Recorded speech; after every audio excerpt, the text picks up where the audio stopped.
दोस्तों नमस्कार। भारत की राजनीति अंगड़ाई ले रही है। 10 बरस में प्रधानमंत्री मोदी कितना बदल गए, इन 10 वर्षों में राहुल गांधी कितना बदल गए। लेकिन भारत के भीतर राजनीति का परीक्षण तो चुनावी जीत हार से होता है। और राजनीतिक तौर पर पहली बार बीजेपी या कहें प्रधानमंत्री नरेंद्र मोदी समझ गए कि हरियाणा की राजनीतिक जमीन अब उनके अनुकूल नहीं रही है। तो ऐसे में खुले तौर पर यह वो स्वीकार करने से अब चूक भी नहीं रहे कि दरअसल बीजेपी की हार के बदले अब कांग्रेस की जीत हो चली है। यानी कांग्रेस की जीत के बाद की परिस्थितियां हरियाणा में क्या हो सकती है, इसे अगर प्रधानमंत्री मोदी बताने लग जाएं तो फिर जान जाइए, राजनीति चुनावी तौर पर भी बीजेपी के जमीन तले खिसक चली है। और राजनीतिक तौर पर कांग्रेस के भीतर का बदलाव अगर राहुल गांधी के जरिए समझिए तो पहली बार वह इस देश के सामाजिक आर्थिक परिस्थितियों को लेकर जिस तरीके से मौजूदा राजनीतिक मोदी सत्ता पर चोट कर रहे हैं, यह उनके अपने राजनीतिक ट्रांसफॉर्मेशन की एक अलग ही कहानी है। इस अंगड़ाई लेती हुई राजनीति के बीच आज हरियाणा खड़ा है या इस देश के भीतर की मुफलिसी और गरीबी खड़ी है। इस दौर में क्या प्रधानमंत्री मोदी कॉरपोरेट के साथ इतना हिल मिल गए हैं कि वह 10 बरस पहले जिन बातों का जिक्र लोगों के साथ जुड़कर उनकी बातों को रखकर करते थे, इस दौर में उन्हें सिर्फ विदेशी पूंजी, विदेशी इन्वेस्टमेंट, अमेरिकी रंग, यही सब दिखाई देता है। और दूसरी तरफ कांग्रेस के नेता राहुल गांधी, इतना बड़ा परिवर्तन आ गया कि वह राजनीतिक तौर पर इस देश के भीतर के उस पर्दे को अब उठाने से चूक नहीं रहे जहां पर इस देश की हकीकत मौजूदा राजनीतिक सत्ता की कॉरपोरेट नीति या इस देश के भीतर की उस लूट को सामने रख पाएं जिससे इस देश के भीतर बेरोजगारी फैली है, जिसके जरिए इस देश में टैक्स की वसूली हो रही है। यह बड़ा उलझा हुआ सा सवाल आपको लग सकता है। लेकिन आज दो रैलियां हुई। एक रैली प्रधानमंत्री मोदी की सोनीपत में, दूसरी रैली राहुल गांधी की जम्मू कश्मीर में। सोनीपत की रैली को सफल बनाने के लिए बीजेपी इंतजार कर रही थी कि शायद कुमारी शैलजा प्रधानमंत्री मोदी की रैली में बीजेपी का दामन थाम ले। लेकिन उससे पहले उन्होंने कह दिया, मेरा शव कांग्रेस के तिरंगे में लिपट कर ही जाएगा। यह मैसेज अपने आप में काफी था। लेकिन इन सब के बावजूद भी जो सोनीपत की रैली की पूरी व्यू रचना की गई, उसमें इस बात को ध्यान दिया गया कि किसी भी तरीके से इस रैली में बड़ी तादाद में लोग पहुंचे। लगभग 23 कॉन्स्टिट्यूएंसी से अलग अलग उम्मीदवारों को लोगों को लाने के लिए कहा गया और उनकी मौजूदगी मंच पर दिखाई दे, इसकी भी व्यवस्था की गई। और इन सब के बीच सितारे के तौर पर इंतजार इस बात का था कि शायद कुमारी शैलजा जरूर आ जाएंगी। तो पहला राउंड तो हार गए जब कुमारी शैलजा नहीं पहुंची। दूसरी परिस्थिति इस रैली को लेकर इस सवाल के साथ उठी, जितनी बड़ी तादाद में लोगों की मौजूदगी होनी चाहिए उतनी बड़ी तादाद में मौजूदगी क्यों नहीं हुई। और इन सब के बीच कांग्रेस को निशाने पर लेते लेते बीजेपी के सांसद पुराने किसान के कानूनों का दोबारा से जिक्र कर गए। इसको लेकर हरियाणा के भीतर जो गुस्सा और आक्रोश किसानों के भीतर आया, उसने भी यह सवाल खड़ा कर दिया कि किसानी में तो तमाम जातियां जुड़ी हुई हैं, लेकिन जिस 36 बिरादरी का जिक्र होता है, अगर जातीय समीकरण के आश्रय ना भी सही तो फिर किसानों के आश्रय भी बीजेपी अपनी राजनीति को क्या उसी पटरी पर दौड़ाना चाहती है जिसके तले इस देश के किसानों को कुचला गया और इस देश के कॉरपोरेट के हाथों में किसान की इकोनॉमी भी सौंपने का प्रयास किया गया।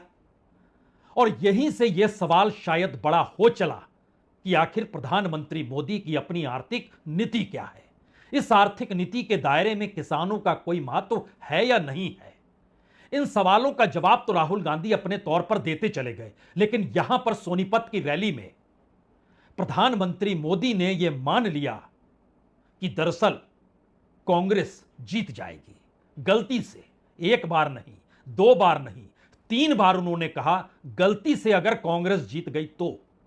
सामान्य तौर पर प्रधानमंत्री मोदी, याद कीजिएगा तो राजस्थान के चुनाव हो, छत्तीसगढ़ के चुनाव हो, मध्य प्रदेश के चुनाव हो, इन जगहों पर वो जिक्र किया करते थे हम जीत रहे हैं, यह मोदी की गारंटी है। और इस दौर में गलती से कांग्रेस जीत गई तो हमें लगता है इसको पहले सुनना चाहिए। गलती से भी मेरे शब्द लिख कर देखना भाइयों, हरियाणा का मुझ पे हक है, इसलिए मैं अपनी बात आपके सामने बड़े विश्वास से कह रहा हूं। याद रखना, गलती से भी कांग्रेस आ गई तो अपने झगड़ों में ही हरियाणा को बर्बाद करके छोड़ेंगे। यहां पर कांग्रेस में जिस तरह झगड़े बढ़ रहे हैं, पूरा हरियाणा देख रहा है। कांग्रेस को वोट देना यानी हरियाणा की स्थिरता और विकास को दांव पर लगाना है। तो बीजेपी के चुनाव के सेनापति या चुनावी चेहरे अगर यह कहने से चूक नहीं रहे हैं कि हरियाणा में अगर गलती से कांग्रेस जीत गई तो फिर क्या क्या होगा, यह एक अलग किस्सा है। लेकिन मौजूदा सच यह है कि प्रधानमंत्री की रैली, दूसरी रैली कुरुक्षेत्र के बाद आज हरियाणा के सोनीपत में थी। व्यू रचना सलीके से होनी चाहिए थी, लेकिन व्यू रचना करने वाले बीजेपी के चाणक्य तो इस दौर में महाराष्ट्र के भीतर बीजेपी का किला ढहढहा कर ना गिर जाए उसे बचाने में लगे हैं, और वो नासिक और कोल्हापुर के बीच आज मौजूद रहे, कार्यकर्ताओं से वहां मिल रहे हैं, क्योंकि वह भी जानते हैं हरियाणा के भीतर परिस्थितियां बीजेपी के साथ अब चल नहीं पा रही है। लेकिन प्रधानमंत्री चूंकि आरएसएस से निकले हुए प्रचारक हैं, और प्रचारक कभी भी राजनीतिक तौर पर हार मानता नहीं है, अपने विचारों को लेकर वो अपनी बात को रखने के लिए हमेशा से बेचैन रहता है। और शायद यही वो सवाल है कि जिस रंग में प्रधानमंत्री मोदी अमेरिका से लौटे, क्या उसी रंग को वह हरियाणा में परोसना चाहते हैं? हमें लगता है कि आज दो रास्तों को पकड़ लीजिए। एक तरफ सोनीपत की रैली का फ्लॉप होना, शैलजा का नहीं आना, जिन मुद्दों के आश्रय प्रधानमंत्री मोदी हरियाणा में वोट मांगते वह बात निकल कर आ नहीं रही थी, और कांग्रेस की जीत की तरफ अगर उनका ध्यान चला गया तो इसके ठीक समानांतर इस देश की इकोनॉमी का रास्ता किस तरीके से कॉरपोरेट के हाथों में थमा दिया गया है, और इस देश के भीतर में बेरोजगारी सबसे ज्यादा अगर हरियाणा के भीतर है, तो हरियाणा के युवाओं के लिए भी यह संदेश राहुल गांधी अपने तौर पर देना चाहते रहे कि दरअसल इस देश में सब कुछ अगर उस कॉरपोरेट यारों के हाथों में सौंप दिया जाएगा जिन्हें अपना मुनाफा बनाना है और अपने नेटवर्थ को बढ़ाना है, तो फिर आपके हाथ हमेशा खाली रहेंगे, आप बच नहीं सकते हैं। यानी आपके पास कुछ भी नहीं रहेगा, और बड़े ही सलीके और सिलसिलेवार तरीके से इस देश में ढहते हुए मैन्युफैक्चरिंग सेक्टर, इस देश के भीतर में डगमगाए हुई एमएसएमई की परिस्थितियां, इस देश के भीतर में नोटबंदी और जीएसटी को लागू करने के तरीकों के आश्रय लोगों पर बढ़ता हुआ बोझ, इन सारी बातों को जिस सलीके से राहुल गांधी ने रखा, वो एक झटके में भारत की सामाजिक आर्थिक परिस्थितियों का एक ऐसा उभार था जो शायद आने वाले वक्त में इस देश की मौजूदा पूंजी पर टिकी इकोनॉमी से समानांतर एक सामाजिक परिस्थितियों की इकोनॉमी को खड़ा करने की दिशा में बढ़ेगा, या यह संघर्ष का रास्ता अब चुनावी जीत हार के साथ राज्य दर राज्य बड़ा होता चला जाएगा, यह भी अब समझने की जरूरत आन पड़ी है। राहुल गांधी जिस तर्ज पर कह रहे थे, उन बातों के पीछे उस देश की सामाजिक आर्थिक परिस्थितियों का लब्बो लुबाब था, जिसमें एक तरफ प्रधानमंत्री कॉरपोरेट प्रेमी हैं और दूसरी तरफ राहुल गांधी उन जख्मों को उभार रहे हैं जो इस देश के भीतर अर्थनीति की वजह से लग चुके हैं। पूरी सरकार अदानी अंबानी जैसे अरबपतियों के लिए चलती है।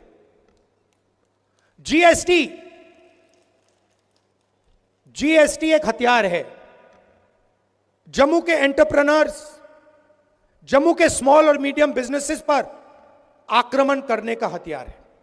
नोटबंदी एक हथियार था। यह पॉलिसीज नहीं है, यह हथियार है, और इनका लक्ष्य रास्ता साफ करने का है। किसके लिए? अदानी और अंबानी जैसे अरबपतियों के लिए। अगर इकोनॉमिक पॉलिसी इस देश में पॉलिटिकल हथियार के तौर पर है, जिसका जिक्र राहुल गांधी कर रहे हैं, तो उसके समानांतर एक सोच तो और होनी चाहिए। पहली बार हरियाणा सरीखे राज्य के चुनाव में जम्मू कश्मीर की राजनीति के भीतर भी यह सवाल बड़ा हो चला है कि इस देश में प्रधानमंत्री मोदी की अर्थनीति उनकी अपनी राजनीति को बरकरार रखने के लिए, उनके कॉरपोरेट मित्रों को मदद करने के लिए और इस देश के भीतर में कमोवेश हर क्षेत्र में कॉरपोरेट की दखलंदाजी कैसे लोगों को हाशिए पर ढकेल चुकी है, यह परिस्थिति इससे पहले राज्यों के चुनाव में नहीं बनती थी। लोकसभा के चुनाव में यह सवाल उठते थे, लेकिन जब राज्यों के चुनाव में भी यह सवाल बड़े होने लगे हों तो इसका मतलब बहुत साफ है कि इस देश के भीतर का वोटर अब लोकसभा चुनाव को हटकर नहीं देखता है, विधानसभा चुनाव और लोकसभा चुनाव के भीतर की उस राजनीति की नब्ज को पकड़ना चाहता है। और शायद यह सहूलियत प्रधानमंत्री मोदी ने अपनी राजनीति के जरिए राहुल गांधी को थमा भी दी है, क्योंकि बीजेपी इससे पहले क्षेत्रीय तौर पर अपने छत्रपों को बड़ा करती थी। केंद्र की राजनीति में बीजेपी के नेता अगर सत्ता में रहते थे तो उनकी महत्ता कुछ और होती थी। लेकिन ध्यान दीजिए, इस दौर में प्रधानमंत्री मोदी ने जिस राजनीति को इस देश के तमाम राज्यों की जीत हार के साथ, हार नहीं सिर्फ जीत के आश्रय खुद की उपलब्धियों को बतलाया, और इस देश में बीजेपी और संघ का एक ही चेहरा प्रधानमंत्री मोदी के आश्रय रहा, तो इस देश में राज्यों की नीति भी क्यों ना हो, वहां की बदहाली भी क्यों ना हो, वहां पर बेरोजगारी और महंगाई भी क्यों ना हो, वह सीधे तौर पर प्रधानमंत्री मोदी की नीतियों को कटघरे में खड़ा करने से चूकेगी नहीं। और यही वजह है कि राहुल गांधी अब खुले तौर पर राज्यों के चुनाव में भी इस हकीकत को बताने से चूक नहीं रहे हैं कि सवाल इस देश के पोर्ट, एयरपोर्ट, रेल, ट्रैक, तमाम माध्यमों भर का नहीं है, कम्युनिकेशन पावर इसका नहीं है। हाथों में अगर सेब है तो सेब भी कॉरपोरेट छीनकर क्यों ले जा रहा है, वो चाहे जम्मू का सेब हो, चाहे हिमाचल का हो, चाहे कश्मीर का सेब हो। और इसी परिस्थिति में इस देश के भीतर में तमाम जगहों पर जो मौजूदा वक्त में परेशानियां हैं, उसकी वजह इस देश की वह इकोनॉमी है जिसको प्रधानमंत्री मोदी ने अपने कॉरपोरेट मित्रों के लिए बनाया है और चला रहे हैं। पहले आपका रोल था, कश्मीर के सेब यहां से निकलते थे, आप बाकी हिंदुस्तान में भेजते थे। आज पूरी की पूरी सेब की इंडस्ट्री अदानी के हाथ में है। हिमाचल का सेब अदानी के हाथ में, जम्मू कश्मीर का सेब अदानी के हाथ में। और यही हर इंडस्ट्री में यही हो रहा है। एयरपोर्ट में जाते अडानी टैक्स, पोर्ट में जाओगे अदानी टैक्स, मोबाइल फोन चलाओगे अंबानी टैक्स, सड़क पे चलोगे अदानी टैक्स, अनाज में अदानी टैक्स, सेना हथियार का प्रयोग करेगी अदानी टैक्स, कारतूस अदानी टैक्स, अग्निवीर अदानी टैक्स। ये कब तक चलेगा? यह सवाल आपके जहन में उठ सकता है। अडानी का जिक्र, इस देश की अर्थव्यवस्था का जिक्र, इस देश की बेरोजगारी का जिक्र, इसके जरिए क्या वोट मिलेगा? दरअसल इस दौर में जो टेक्नोलॉजी का युग है वह सूचनाओं को इतनी तीव्र गति से लोगों तक पहुंचाता है और अलग अलग माध्यमों के जरिए क्या इस देश के गांव या पंचायत या जिला स्तर की राजनीति वह केंद्र की राजनीति के ठीक समानांतर आकर खड़ी हो जाती है। और अगर राहुल गांधी के तमाम मुद्दों को आप परखना शुरू करें तो आप कह सकते हैं उन्होंने 4 लड़ाइयां इस दौर में लड़ी है। पहली लड़ाई तो उस मिथ को मिटाने में लग गई जहां पर बीजेपी उन पर हमला करती चली गई और उनकी छवि को पूरी तरीके से तोड़ दिया गया। उस छवि को बचाने की पहली लड़ाई थी।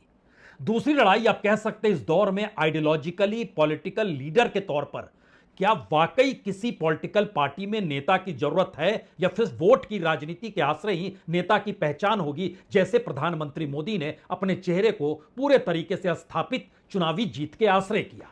राहुल गांधी ने इससे हटकर उस पॉलिटिकल थ्योरी को पकड़ा जहां पर इस देश में विचारधारा की लड़ाई शुरू हो जाए, वो इकोनॉमिक एस्पेक्ट में हो या सोशल एस्पेक्ट में हो। यह पहली बार राजनीतिक प्रयोग कांग्रेस के नेता कर रहे हैं, इससे इनकार नहीं होगा। यानी एक तरफ प्रधानमंत्री मोदी की वह रियल पॉलिटिक्स है और दूसरी तरफ एक आइडियोलॉजिकल फिलॉसफी या आइडियोलॉजिकल थ्योरी है। इन दोनों के बीच के टकराव में वोटर की परिस्थिति हरियाणा और जम्मू कश्मीर के बीच अगर रैलियों के जरिए समझें तो इस बात को समझिए कि जो तीसरी परिस्थिति थी वो तीसरी परिस्थिति पॉलिटिकल इकोनॉमी से जुड़ी है, यानी इस देश की अर्थव्यवस्था से जुड़ी है। और जो अर्थव्यवस्था कॉरपोरेट के आश्रय, चाहे अंबानी अडानी हो या इस देश के भीतर में कई दर्जन बड़े बिजनेस हाउसेस हो जिनको लाभ मिलता है, लेकिन इस देश के लोगों को लाभ नहीं मिलता है। दरअसल यहां पर ध्यान दीजिए तो प्रधानमंत्री मोदी प्रधानमंत्री होकर उस फिलॉसफी को भूल गए जो 2013-14 में वो जनता से सरोकार बनाते थे। अब उनके जहन में कॉरपोरेट है, पूंजी है, इन्वेस्टमेंट है, उसके जरिए इस देश का चकाचौंध है, दुनिया की तीसरी बड़ी इकोनॉमी है, भारत को विकसित बनाने की सोच है। और दूसरी तरफ राहुल गांधी जो मिथ को तोड़ रहे थे, पॉलिटिकल आइडियोलॉजिकल को क्रिएट कर रहे थे, इस देश के भीतर पॉलिटिकल इकोनॉमी को एक नए स्ट्रक्चर में ला रहे थे, और उसके ठीक समानांतर इस देश के अलग अलग समुदायों के बीच वो लगातार जो संपर्क बना रहे हैं, वो किसान हो सकता है, वो मोची हो सकता है, वो सब्जी बेचने वाला हो सकता है, वह इस देश के भीतर में लोको पायलट भी हो सकता है, ठेला खींचने वाला भी हो सकता है, ट्रक ड्राइवर भी हो सकता है। और आज भी वो जम्मू कश्मीर में युवाओं के साथ संवाद कर रहे थे, उनके साथ उनकी परेशानियों को समझ रहे थे। यह मैसेज दरअसल बताता है कि इस देश के भीतर की राजनीति अब चुनावी परिस्थिति में भी उन स्थितियों को नए तरीके से ढालना चाहती है, जिसको लेकर इससे पहले तमाम नेता चुनावी जोड़ तोड़ में खामोश रह जाते थे।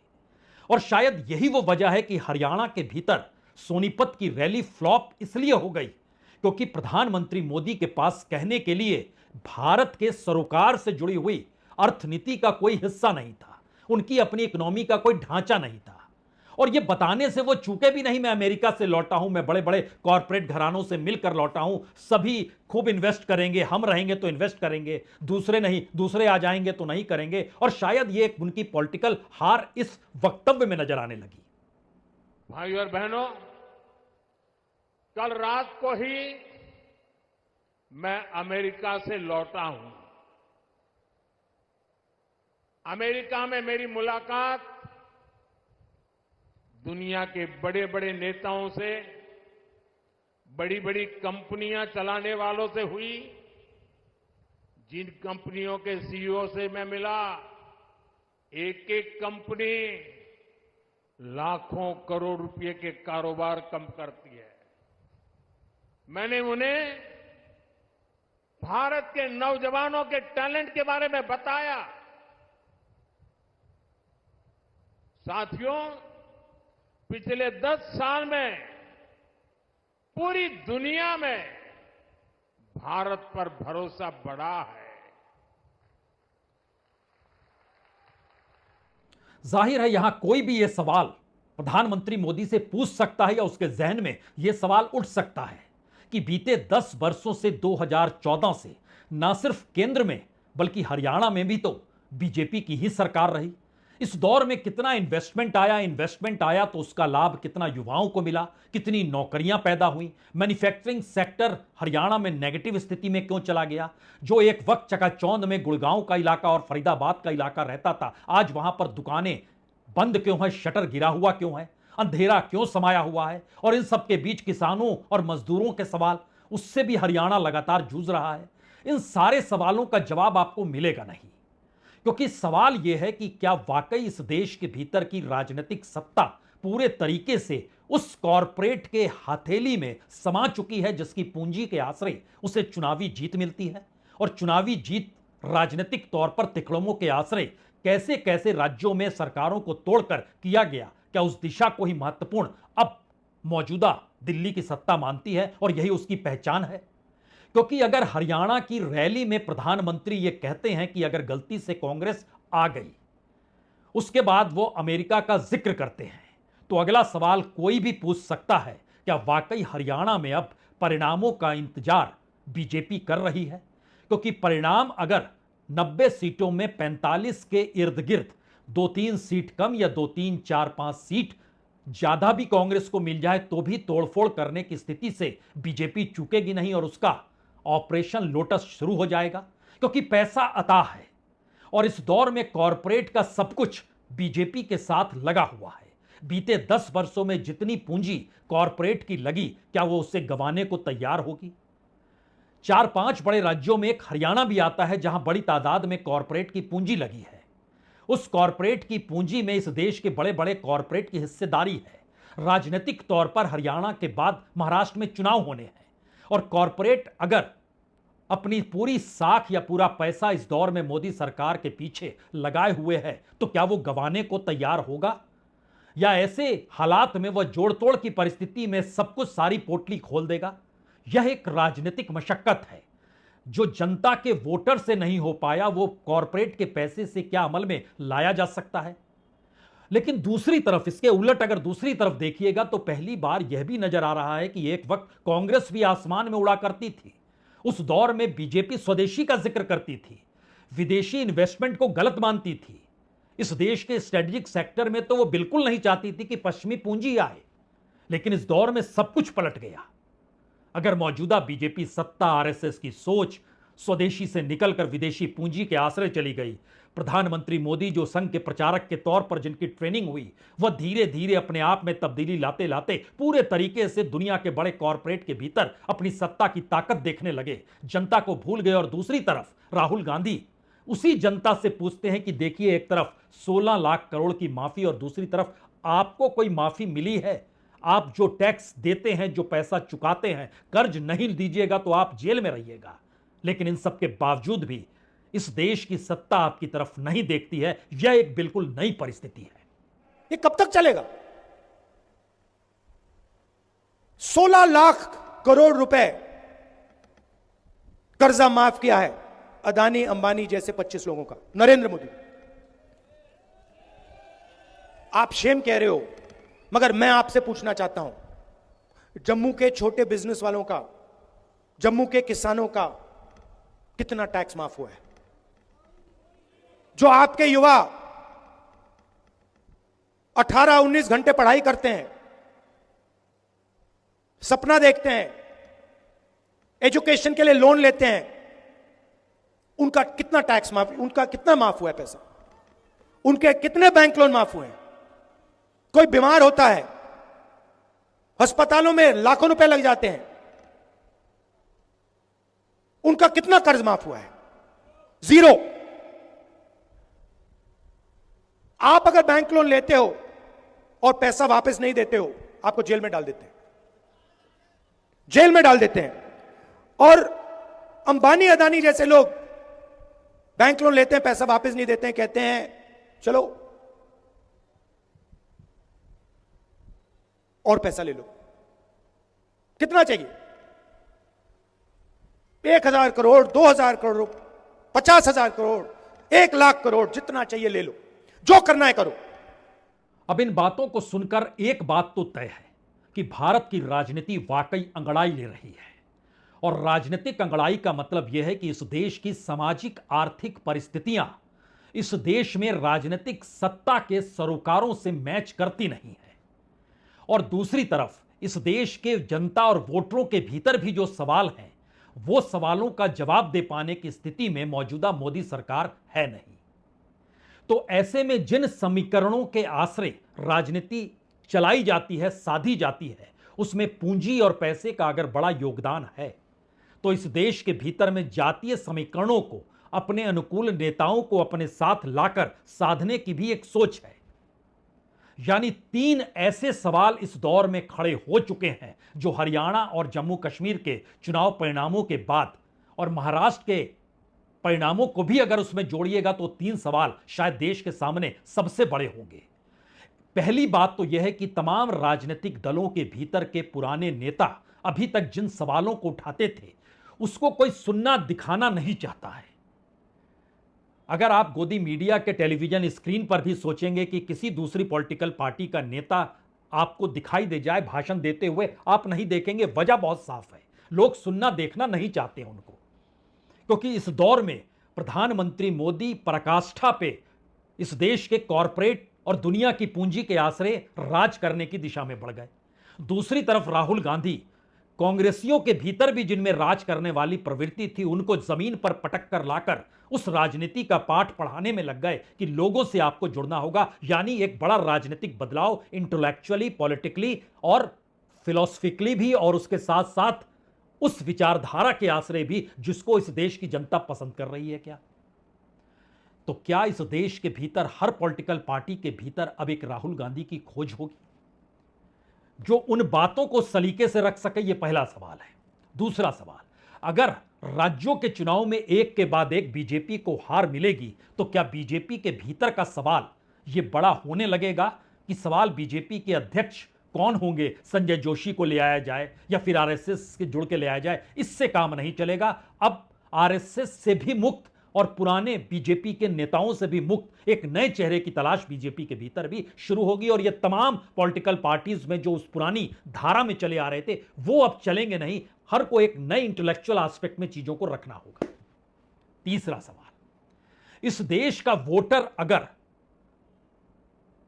चुनावी जीत हार के बाद उस सामाजिक आर्थिक परिस्थितियों से दो दो हाथ करने को तैयार है तो फिर जान जाइए इस देश के भीतर में आने वाले वक्त में सामाजिक संघर्ष उस राजनीति की दिशा तय करेंगे जो राजनीति अभी तक सोचती रही, कहती रही, सुनती रही, बताती रही कि हम ही इस समाज की धारा को जातीय राजनीति के आधार पर तय करेंगे। वो पूरा पिलर उलट जाएगा और सामाजिक संघर्ष तय करने लगेगा राजनीति की दिशा क्या होनी चाहिए। यानी एक सवाल तो साफ है, 36 बिरादरी का जिक्र हरियाणा के भीतर है और प्रधानमंत्री मोदी चुनाव हारते हुए देख चुके हैं। दूसरा सवाल, जम्मू कश्मीर के भीतर उस इकोनॉमिक्स का जिक्र हो रहा है और लोग पसंद कर रहे हैं जो इससे पहले सिर्फ कश्मीर के दायरे में अपनी आजादी और अपनी स्वतंत्रता और 370 को देखते थे। यह भी एक बदलाव है। और तीसरी परिस्थिति उन नेताओं के लिए खतरे की घंटी है जो ये मानकर चलते रहे कि दरअसल एक चेहरा सामने है और एक चेहरे के आसरे बेड़ा पार लग जाएगा। तो इस बार शुरुआत 24 के लोकसभा चुनाव की आहट थी, उसके बाद इस देश में आपको आंधियां दिखाई देंगी राज्य दर राज्य। बहुत बहुत शुक्रिया, बहुत बहुत शुक्रिया।